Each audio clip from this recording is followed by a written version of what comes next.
Hi friends, welcome to my YouTube channel.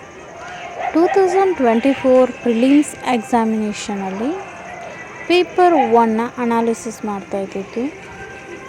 ಇದರಲ್ಲಿ question number 11. Consider the following airports: Donyi Polo airports, Kushinagar international airport, Vijayawada international airport. In the recent past, which of the above have been constructed as greenfield projects? Option same 1, 2, 3 ಹೇಗಿರುತ್ತೆ ಹಾಗೆ. Correct answer option A 1 and 2 only. Under the GFA policy, Government of India has accorded in principle approval for the setting up 21 greenfield airports, namely Mopa in Goa, Navi Mumbai, Shirdi and Sindhurga in Maharashtra, Kalburgi, Vijaypur, Hassan and Shivamogga in Karnataka, Dhabra in Madhya Pradesh, Kushinagar and Noida in Uttar Pradesh, Dholera and Hisar in Gujarat, Karaikal in Puducherry, Dagdarthi, Bhogapuram and Orakkal in Andhra Pradesh, Durgapura in West Bengal, Pakyong in Sikkim, Kannur in Kerala and Itanagar in Arunachal Pradesh across the country. Out of these 11 greenfield airports, VIG, Durgapura, Shirdi, Kannur, Pakyanga, Kalburgi, Orakkal, Sindhurga, Kushinagar, Itanagar, Mopa and Shivamogga have been operationalized. So, first and second, Donia Polo Airport and Kushinagar International Airport is a right answer. ಇದು in the recent past constructed as greenfield projects. So this question is geographical subject. Next ಇದೇ ಕ್ವಶನ್ನ ಕನ್ನಡದಲ್ಲಿ ನೋಡೋಣ. Dhoni polo ವಿಮಾನ ನಿಲ್ದಾಣ, ಕುಶಿನಗರ ಅಂತಾರಾಷ್ಟ್ರೀಯ ವಿಮಾನ ನಿಲ್ದಾಣ, ವಿಜಯವಾಡ ಅಂತಾರಾಷ್ಟ್ರೀಯ ವಿಮಾನ ನಿಲ್ದಾಣ ಇತ್ತೀಚಿನ ದಿನಗಳಲ್ಲಿ ಯಾವುದನ್ನು ಗ್ರೀನ್ ಫೀಲ್ಡ್ ಯೋಜನೆ ಅಂತ ನಿರ್ಮಿಸಲಾಗಿದೆ ಅಂತ ಪ್ರಶ್ನೆ ಮಾಡಿರೋದವರು. 1 ಮತ್ತು 2, 2 ಮತ್ತು 3, 1 ಮತ್ತು 3, 1, 2 ಮತ್ತು 3. ಇದರಲ್ಲಿ ಸರಿಯಾದ ಉತ್ತರ ಆಯ್ಕೆ 1 ಮತ್ತು 2. ಈ ಧೋನಿ ಪೋಲೋ ವಿಮಾನ ನಿಲ್ದಾಣ ಏನಿದೆಯಲ್ಲ, ಇದು ಆಂಧ್ರ ಪ್ರದೇಶ, ತೆಲಂಗಾಣ, ಕರ್ನಾಟಕ, ಉತ್ತರ ಪ್ರದೇಶದಲ್ಲೆಲ್ಲ ಹೋಗೋದ್ರಿಂದ ಧೋನಿ ಪೋಲೋ ವಿಮಾನ ನಿಲ್ದಾಣ, ಕುಶಿನಗರ ಅಂತಾರಾಷ್ಟ್ರೀಯ ವಿಮಾನ ನಿಲ್ದಾಣ ಇವೆರಡೂ ಕೂಡ ಗ್ರೀನ್ ಫೀಲ್ಡ್ ಯೋಜನೆಗಳು. ಹಾಗಾಗಿ ಸರಿಯಾದ ಉತ್ತರ ಧೋನಿ ಪೋಲೋ ವಿಮಾನ ನಿಲ್ದಾಣ, ಕುಶಿನಗರ ಅಂತಾರಾಷ್ಟ್ರೀಯ ವಿಮಾನ ನಿಲ್ದಾಣ ಇವೆರಡು ಮಾತ್ರ ಸರಿಯಾಗಿರೋದು. 3ನೇದು ವಿಜಯವಾಡ ಅಂತಾರಾಷ್ಟ್ರೀಯ ವಿಮಾನ, ಇದು ಸರಿಯಾದ ಅಂದರೆ ಗ್ರೀನ್ ಫೀಲ್ಡ್ ಯೋಜನೆ ಅಲ್ಲ. ವಿಡಿಯೋನ ಯಾರೆಲ್ಲ ಹೊಸದಾಗಿ ನೋಡ್ತಾ ಇದ್ದೀರಾ ಪ್ಲೀಸ್ ಸಬ್ಸ್ಕ್ರೈಬ್ ಮಾಡಿ. ಯಾರೆಲ್ಲ ನಿಮ್ಮ ಫ್ರೆಂಡ್ಸ್ UPSC ಪ್ರಿಪ್ರೇಷನ್ ಮಾಡ್ತಿದ್ದಾರಲ್ಲ ಅವರಿಗೆಲ್ಲ ಶೇರ್ ಮಾಡಿ. ವಿಡಿಯೋ ಇಷ್ಟ ಆದರೆ ಲೈಕ್ ಮಾಡಿ. ಯಾವುದಾದ್ರೂ ವಿಷಯದ ಬಗ್ಗೆ ಗೊತ್ತಿಲ್ಲ ಅಂದರೆ ಅಥವಾ ಏನಾದರೂ ಡೌಟ್ ಬಂದರೆ ಕಮೆಂಟ್ ಮಾಡಿ. ಪ್ಲೀಸ್ ಸಬ್ಸ್ಕ್ರೈಬ್ ಮಾಡಿ. ಇದರಲ್ಲಿ ನಾನು ಅಂದರೆ ವಾಯ್ಸಲ್ಲಿ ಲ್ಯಾಂಗ್ವೇಜ್ ಅರ್ಥ ಆಗಲಿಲ್ಲ ಅಂದರೆ ಸ್ಕ್ರೀನ್ ಮೇಲೆ ಫೋಟೋದಲ್ಲಿ ಕೂಡ ಎಕ್ಸ್ಪ್ಲನೇಷನ್ ಇದೆ, ವಿಡಿಯೋನ ಪೂರ್ತಿಯಾಗಿ ನೋಡಿ. ಕನ್ನಡ ಮೀಡಿಯಮ್ ಸ್ಟೂಡೆಂಟ್ಸಿಗೆ ಕನ್ನಡದಲ್ಲಿ ಎಕ್ಸ್ಪ್ಲನೇಷನ್ ಇದೆ, ಇಂಗ್ಲೀಷ್ ಮೀಡಿಯಮ್ ಸ್ಟೂಡೆಂಟ್ಸಿಗೆ ಇಂಗ್ಲೀಷ್ ಮೀಡಿಯಮಲ್ಲೂ ಎಕ್ಸ್ಪ್ಲೇನ್ ಇದೆ. ಕನ್ನಡ ಮೀಡಿಯಮ್ ಸ್ಟೂಡೆಂಟ್ಸ್ ಇಂಗ್ಲೀಷಲ್ಲಿರೋದನ್ನು ಯಾಕೆ ನೋಡಬೇಕು ಅಂದರೆ ಕ್ವೆಶ್ಚನ್ ಪೇಪರ್ ಕನ್ನಡದಲ್ಲಿ ಇಲ್ಲದೇ ಇರೋ ಕಾರಣಕ್ಕೆ. ಕ್ವೆಶ್ಚನ್ ಪೇಪರ್ ಇಂಗ್ಲೀಷ್ ಮತ್ತು ಹಿಂದಿ ಲ್ಯಾಂಗ್ವೇಜಲ್ಲಿರುತ್ತೆ. ನಾವು ಅವೆರಡರಲ್ಲಿ ಯಾವುದಾದ್ರೂ ಒಂದು ಭಾಷೆನ ಅರ್ಥ ಮಾಡ್ಕೋಬೇಕು. ಆಗ ಕ್ವೆಶ್ಚನ್ ಪೇಪರ್ ಅರ್ಥ ಆದರೆ ಈಸಿಯಾಗಿ ಸಾಲ್ವ್ ಮಾಡ್ಬೋದು. ಮೇನ್ಸಲ್ಲಿ ನಮಗೆ ಆಪ್ಷನಲ್ ಕನ್ನಡದಲ್ಲಿ 3 ಪೇಪರು ಕನ್ನಡದಲ್ಲಿ ಸಿಗುತ್ತೆ. ಉಳಿದಿರೋದನ್ನು ಕೂಡ ಮೇನ್ಸಲ್ಲಿ ಕೂಡ ನಾವು ಇಂಗ್ಲೀಷಲ್ಲಿರೋದನ್ನೇ ಅರ್ಥ ಮಾಡ್ಕೋಬೇಕು. ಹಾಗಾಗಿ ಅಷ್ಟೇ. Question number 11. 12. With reference to water vapor, which of the following statements is correct? It is a gas the amount of which decreases with altitude. Its percentage is maximum. At the police, select the answer using the code given below. Option A only 1, option B only 2, option C 1 and 2, option D neither 1 or 2. Correct answer option A, only 1 is the correct. Statement 1 is correct. Water vapor is a gas the amount of which decrease with altitude. So statement 2 is incorrect. Its percentage is maximum at tropics. So answer only 1. Statement 1 is correct. ಈ question ಕೂಡ ಜಿಯೋಗ್ರಫಿಯಿಂದನೇ ಕೇಳಿದರು. 2024 ಪ್ರಿಲಿಮ್ಸಲ್ಲಿ ಸುಮಾರು ಕ್ವಶನ್ನ ಜಿಯೋಗ್ರಫಿಯಿಂದನೇ ಕೇಳಿರೋರು. So ನಾವು geography ಸಬ್ಜೆಕ್ಟನ್ನು ಕೂಡ under estimate ಮಾಡಬಾರ್ದು. ಎಲ್ಲ ಸಬ್ಜೆಕ್ಟ್ನೂ ಈಕ್ವಲಾಗಿ ಓದ್ಕೋಬೇಕು. ಆಗ ಸ್ವಲ್ಪ ಮಟ್ಟಿಗೆ ಈಸಿಯಾಗಿರುತ್ತೆ. ಯಾವುದೇ ವಿಷಯ ಆಗಿರಲಿ ಮೊದಲು ಅದನ್ನು ಸರಿಯಾಗಿ ನೋಡ್ಕೋಬೇಕು. ಸಡನ್ನಾಗಿ ಆನ್ಸರ್ ಮಾಡೋಕ್ಕೆ ಹೋಗಬಾರ್ದು. ಸರಿ ಅರ್ಥ ಆಗಿಬಿಟ್ರೆ ಯಾವುದೇ ರೀತಿ ತೊಂದರೆ ಇರೋಲ್ಲ. ಆಪ್ಷನಲ್ಲೇ ಕೆಲವು ಸಾರಿ ಕನ್ಫ್ಯೂಸ್ ಆಗ್ತಾ ಇರುತ್ತೆ. ನಾವು ಅದನ್ನು ಕರೆಕ್ಟಾಗಿ ನೋಡಿಕೊಂಡು ಹೋಗಬೇಕಷ್ಟೆ. ಇದೇ ಕ್ವಶನ್ನ ಕನ್ನಡದಲ್ಲಿ ನೋಡೋಣ. ನೀರಿನ ಆವಿಗೆ ಸಂಬಂಧಿಸಿದಂತೆ ಈ ಕೆಳಗಿನ ಯಾವ ಹೇಳಿಕೆ ಸರಿಯಾಗಿದೆ ಅಂತ ಕೇಳಿದ್ದಾರೆ ಅವರು. ಒಂದು ಅನಿಲವಾಗಿದ್ದು ಎತ್ತರದೊಂದಿಗೆ ಅದರ ಪ್ರಮಾಣ ಕಡಿಮೆ ಆಗ್ತದೆ. ಎರಡನೇ ಹೇಳಿಕೆ ಧ್ರುವಗಳಲ್ಲಿ ಇದರ ಶೇಕಡಾವಾರು ಗರಿಷ್ಠವಾಗಿದೆ. ಇನ್ನು ಕೆಳಗಿನ ಕೋಡ್ನ ಉತ್ತರನ ಆಯ್ಕೆ ಮಾಡಿ ಅಂದರೆ ಯಾವುದು ಅಂತ. ಸೊ ಆಪ್ಷನ್ನ ಸೇಮ್ ಇದು ಮತ್ತು ಇನ್ನೊಂದು ಟೈಪ್ ಬರುತ್ತಲ್ಲ, statement 1 is correct, statement 2 is not correct ಅಂತ ಸೇಮ್. ಈ ಆಪ್ಷನ್ಗಳೆಲ್ಲ ಆಲ್ಮೋಸ್ಟ್ ಸೇಮ್ ಬರುತ್ತೆ. ಸುಮಾರು ಕ್ವಶನ್ಗಳಲ್ಲಿ, ಸ್ವಲ್ಪ ಕ್ವಶನ್ಗಳಲ್ಲಿ ಮಾತ್ರ ಬೇರೆ ಥರ ಇರುತ್ತೆ ಅಷ್ಟೆ. ಸರಿಯಾದ ಉತ್ತರ ಒಂದು ಮಾತ್ರ, ಅಂದರೆ ಒಂದು ಹೇಳಿಕೆ ಮಾತ್ರ ಸರಿಯಾಗಿರೋದು. ಇದನ್ನು ಎಲ್ಲಿಂದ ಕೇಳಿದಾರಪ್ಪ ಅಂದರೆ ಭೂಗೋಳಶಾಸ್ತ್ರದಿಂದ ಕೇಳಿರೋದು. ಅದರಲ್ಲಿ ಹೇಳಿಕೆ 1 ಸರಿಯಾಗಿದೆ. ನೀರಿನ ಆವಿಯು ಅನಿಲವಾಗಿದೆ, ಅದರ ಪ್ರಮಾಣ ಎತ್ತರದೊಂದಿಗೆ ಕಡಿಮೆ ಆಗ್ತದೆ. ಮತ್ತು ಹೇಳಿಕೆ 2 ತಪ್ಪಾಗಿದೆ. ಉಷ್ಣವಲಯದಲ್ಲಿ ಇದರ ಶೇಕಡಾವಾರು ಗರಿಷ್ಠವಾಗಿದೆ. ಹಾಗಾಗಿ ಹೇಳಿಕೆ 2 ತಪ್ಪು, ಹೇಳಿಕೆ 1 ಸರಿ. ಹಾಗಾಗಿ 1 ಮಾತ್ರ ಸರಿಯಾಗಿರೋದು. ಅಲ್ಲಿ ಆಪ್ಷನ್ ಎ ಅಂತ ಇರೋದ್ರಲ್ಲಿ ನಾವು ಟಿಕ್ ಮಾರ್ಕ್ ಮಾಡಬೇಕು, ಆಗ ಅದು ರೈಟ್ ಆಗುತ್ತೆ. ಇದು ಜಿಯೋಗ್ರಫಿಕಲ್ ಕ್ವಶನ್. ಅದು ಇಂಗ್ಲೀಷಲ್ಲಿರೋದ್ರಿಂದ ನಾನು ಕನ್ನಡಕ್ಕೆ ಟ್ರಾನ್ಸ್ಲೇಟ್ ಮಾಡಿದ್ದೇನೆ.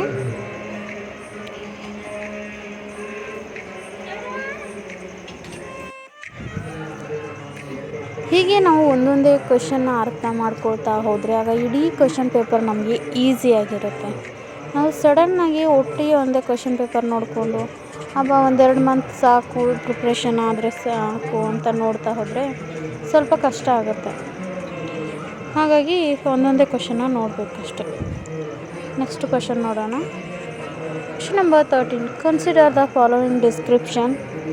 Annual and daily range of temperatures is low. Precipitation occurs throughout the year. Precipitation varies between 50 cm, 25 cm, 250 cm. What is the type of climate? Option A equatorial climate, option B China type climate, option C humid subtropical climate, and option D Marina West Coast climate. Correct answer option D Marina West Coast climate. Annual temperature ranges are rather small, about half those encountered further to the east in the continental interior at the same air latitude.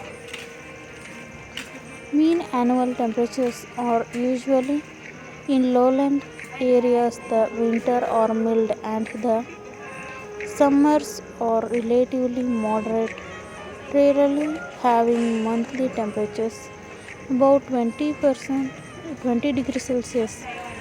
Prescription totals vary somewhat throughout the year in response to the changing location and intensity of the storm system, but annual accumulation generally range from 50 to 250 cm, with local totals exceeding 500 cm, where onshore windows encounter mountain ranges.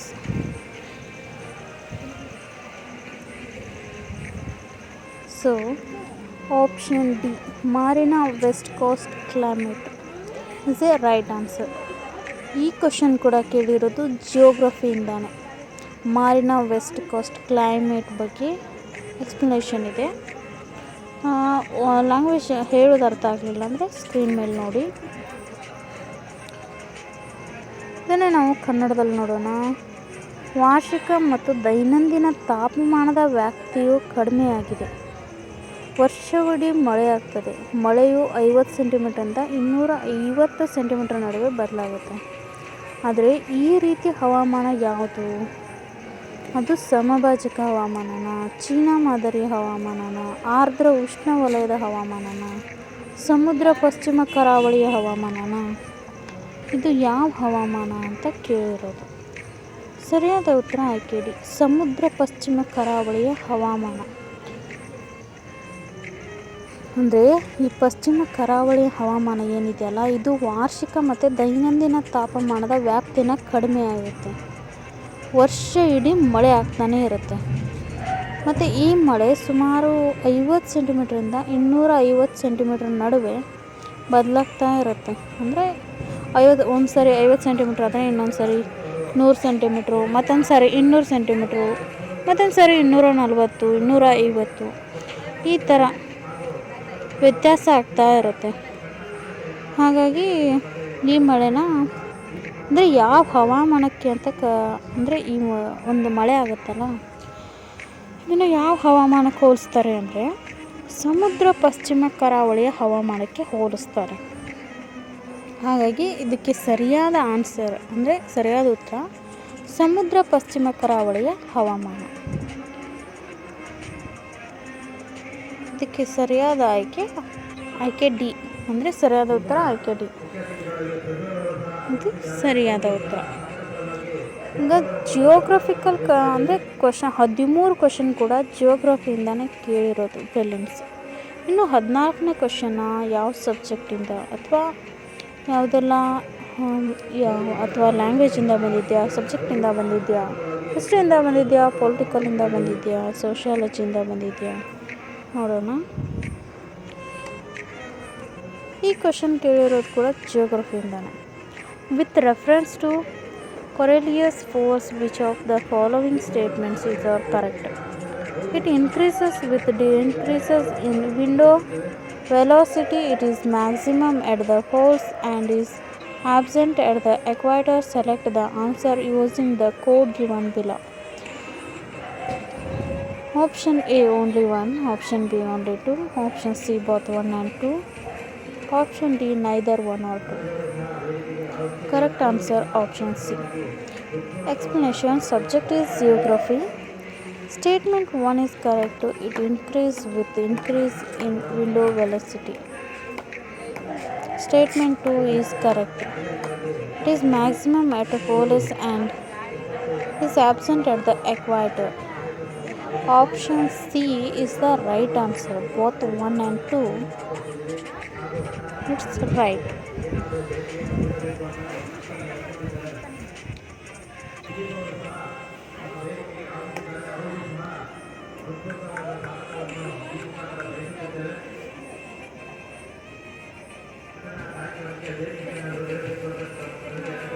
Next ನಾವು ಇದೇ ಕ್ವಶನ್ನ ಕನ್ನಡದಲ್ಲಿ ಯಾವ type ಕೇಳ್ತಾರೆ ಅಂತ Kannada translate ಮಾಡಿರೋದು. ಅದು ನಮಗೆ ಅರ್ಥ ಆಗೋ ಸಲುವಾಗಷ್ಟೇ, ಕನ್ನಡ ಮೀಡಿಯಮ್ ಸ್ಟೂಡೆಂಟ್ಸಿಗೋಸ್ಕರ ಅಂತಲೇ ಇರ್ಬೋದು, ಅಂದರೆ ಸ್ವಲ್ಪ ಅರ್ಥ ಆಗುತ್ತೆ ಮಾತೃಭಾಷೆಯಲ್ಲಿ ಕಲಿತ್ರೆ ಅಂತ.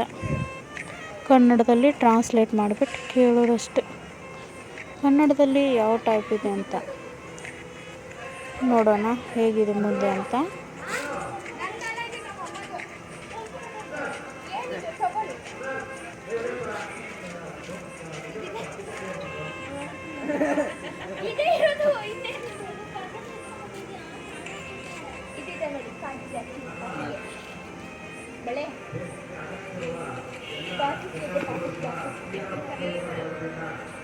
ನೆಕ್ಸ್ಟ್ ಕನ್ನಡದಲ್ಲಿ ನೋಡೋಣ ಯಾವ ಟೈಪ್ ಇದೆ ಅಂತ.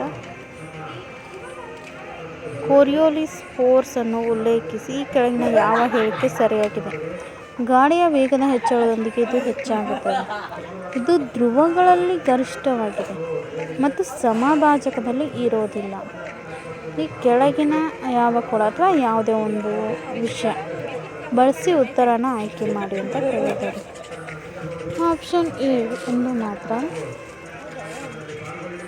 ಆಪ್ಷನ್ ಬಿ 2 ಮಾತ್ರ, ಆಯ್ಕೆ ಸಿ 1 ಮತ್ತು 2 ಕೂಡ, ಆಯ್ಕೆ ಡಿ 1 ಅಥವಾ 2 ಕೂಡ ಅಲ್ಲ. ಸರಿಯಾದ ಉತ್ತರ ಆಯ್ಕೆ ಸಿ 1 ಮತ್ತು 2 ಕೂಡ ಸರಿಯಾಗಿದೆ ಅಂತ. 2 ಹೇಳಿಕೆಗಳು ಕೂಡ ಸರಿಯಾಗಿರೋದು. ಇದು ಕೂಡ ಭೂಗೋಳಶಾಸ್ತ್ರದಿಂದ ಕೇಳಿರೋ ಪ್ರಶ್ನೆಯಾಗಿದೆ. ಗಾಳಿಯ ವೇಗದ ಹೆಚ್ಚಳದೊಂದಿಗೆ ಕೂಡ ಇದು ಹೆಚ್ಚಾಗುತ್ತೆ. ಇನ್ನು ಹೇಳಿಕೆ 2 ಕೂಡ ಸರಿಯಾಗಿರೋದ್ರಿಂದ ಇದು ಧ್ರುವಗಳಲ್ಲಿ ಗರಿಷ್ಠವಾಗಿ ಇದೆ ಮತ್ತು ಸಮಭಾಜಕದಲ್ಲಿ ಇರೋದಿಲ್ಲ. ಹಾಗಾಗಿ 2 ಹೇಳಿಕೆ ಕೂಡ ಸರಿಯಾಗಿದೆ. ಇದು ಕೋರಿಯೋಲಿಸ್ ಫೋರ್ಸನ್ನು ಉಲ್ಲೇಖಿಸಿ ಈ ಹೇಳಿಕೆಗಳನ್ನ ನೀಡಿರೋದು. ಈ ಕೋರಿಯೋಲಿಸ್ ಫೋರ್ಸ್ ಇದು ಈ 2 ಹೇಳಿಕೆಗಳಿಗೆ ಸರಿ ಹೊಂದುತ್ತೆ. ಹಾಗಾಗಿ 2 ಕೂಡ ಸರಿಯಾಗಿದೆ. ಇನ್ನು ಮುಂದಿನ ಪ್ರಶ್ನೆನ ನೋಡ್ತಾ ಹೋಗೋಣ. Question number 15. On the June 21 every year, which of the following latitude experience sunlight of more than 12 hours? Equator, Tropic and Cancer, Tropic and Capricorn. 4. Arctic Circle. Select the correct answer using the code given below. Option A only 1, option B only 2, option C 3 and 4, option D 2 and 4. Correct answer option D 2 and 4. Explanation ನೋಡೋಣ. ಇದು ಕೂಡ geographical question. Statement 1 is incorrect. Equator incorrect. 2 is correct. Tropic of Cancer. Statement 3 Tropic and Capricorn. Statement 4 is correct. Arctic Circle. So correct answer is option D 2 and 4. Tropic and Cancer and Arctic Circle is a right. Next ಇದೇ ಕ್ವಶನ್ನ ನಾವು ಕನ್ನಡದಲ್ಲಿ ನೋಡೋಣ. ಕನ್ನಡದಲ್ಲಿ ಯಾವ ಥರ ಕೇಳಿದ್ದಾರೆ ಅಂತ. ಪ್ರತಿ ವರ್ಷ ಜೂನ್ 21ರಂದು ಈ ಕೆಳಗಿನ ಯಾವ ಅಕ್ಷಾಂಶ ಅನುಭವಗಳು 12 ಗಂಟೆಗಳಿಂದ ಹೆಚ್ಚು ಸೂರ್ಯನ ಬೆಳಕು ಅಂದರೆ ಹೊಂದಿವೆ ಅಂತ. ಸಮಭಾಜಕನ, ಟ್ರಾಪಿಕ್ ಆಫ್ ಕ್ಯಾನ್ಸರ, ಮಕರ ಸಂಕ್ರಾಂತಿನ, ಆರ್ಕಿಟಿಕ್ ವೃತ್ತನ. ಈ ಕೆಳಗಿನ ಕೋಡ್ನ ಬಳಸಿ ಸರಿಯಾದ ಉತ್ತರನ ಆಯ್ಕೆ ಮಾಡಬೇಕು.